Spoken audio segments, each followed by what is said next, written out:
There has been a major advancement in the way doctors and researchers use AI to diagnose MS. That's right. We were joined by Dr. Mike Dwyer, a neurology professor at the University of Buffalo, and who published a paper on the new way to see gray matter lesions on the brain. Mike, thanks for being here. Great to see you. Yeah, great to see you both again. All right, so you were here with us in December with a clinician who treats MS patients, and you were talking about what your research had shown you then.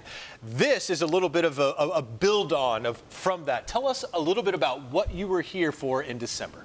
Sure. So as you know, MS is the #1 disease that is a neurological debilitating disease in young adults in America.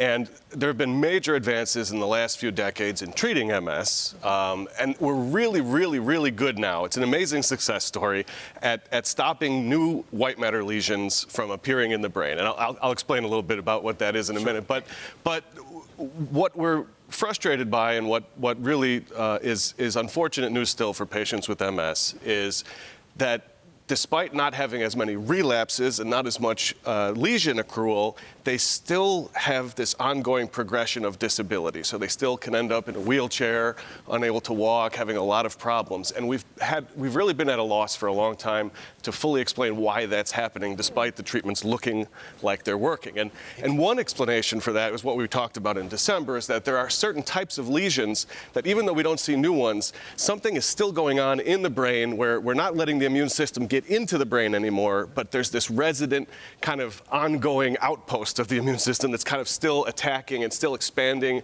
these lesions. And so a lot of people potentially can have disability accrual because of that.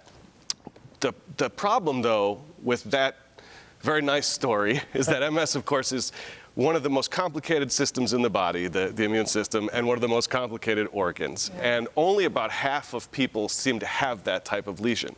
So it explains what's going on in a good portion of people, but it doesn't explain why other people are having these problems. Oh. Got it. And so the brain is both gray matter and white matter. So the gray matter is kind of your processing neurons. It's like the computing parts of the brain. And the white matter, which is what's traditionally thought to be affected in MS, is like the wiring closet of the brain. So it kind of connects everything. And so you get these fatigue, processing speed problems. And we see these very clear, obvious lesions there. But we know from pathologists who have been doing autopsies for 50 years that there's a lot going on in the gray matter, and we do not see it on traditional MRI. With the naked eye. With the naked eye, right. So on these MRIs. On these MRIs, exactly. So that's what this research is about trying to understand that other side of the picture. And we have a really world-class group at UB, at the Buffalo Neuroimaging Analysis Center, and we have some wonderful collaborators in Amsterdam and at Genentech who were able to donate a tremendous amount of scans from clinical trial data to let us see if we can use some AI techniques to see these lesions that we couldn't see before. And yeah, so we can use that now to actually kind of just display these lesions that you don't. It's a little bit hard to explain in a 1-minute kind of a. It is. We get it. So this is this gray lesion. So maybe you wouldn't be able to see that on an MRI. AI is now being able to see that a little better. Is kind of what we're talking about. Exactly. So when you do an MRI, what most people might not be familiar with is that really an MRI is very cool. It's Star Trek technology. You're non-invasively getting images of the brain, but you're not just getting one picture. So when you get an X-ray, you get one picture. When you get an MRI, you get 5-10 different maps of the brain. And those different maps show different things, and clinicians, radiologists read those maps to understand what's going on. But what AI can do is look between the maps and say, all 5 of these maps look normal, but there's something weird going on between them. Like this one doesn't quite match this one doesn't quite match that one. And it can put that together to say there's a problem with this piece of the brain here that doesn't show up to the naked eye, but because it's able to do that kind of computation, it can make a map of where those abnormalities are. I imagine that this is perhaps just an early step in the capabilities of AI and the intersection with medicine and how it could potentially really fill those gaps. So that's my first thing. My second question is, what does this mean for MS patients? Does this mean that they could be detected earlier? Does this mean their treatment could change? What do you think this could set for the future of MS? Well, of course, I'm an imaging researcher, Yeah.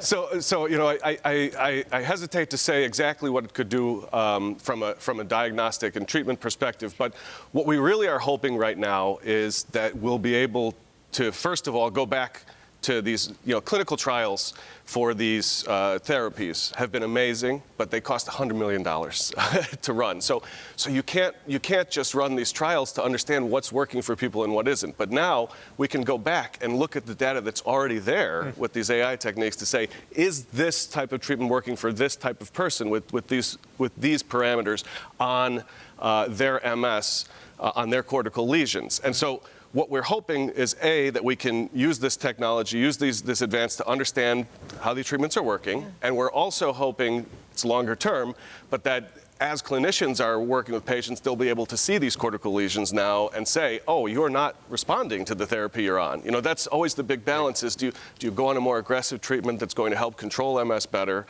but can have side effects? Exactly. Or do you stay on something potentially safer, but that might not be as efficacious? And the only way to make that decision right now is trial and error. And unfortunately, you can't rewind the clock. Right. So being able to see in advance, do they have a lot of cortical lesions?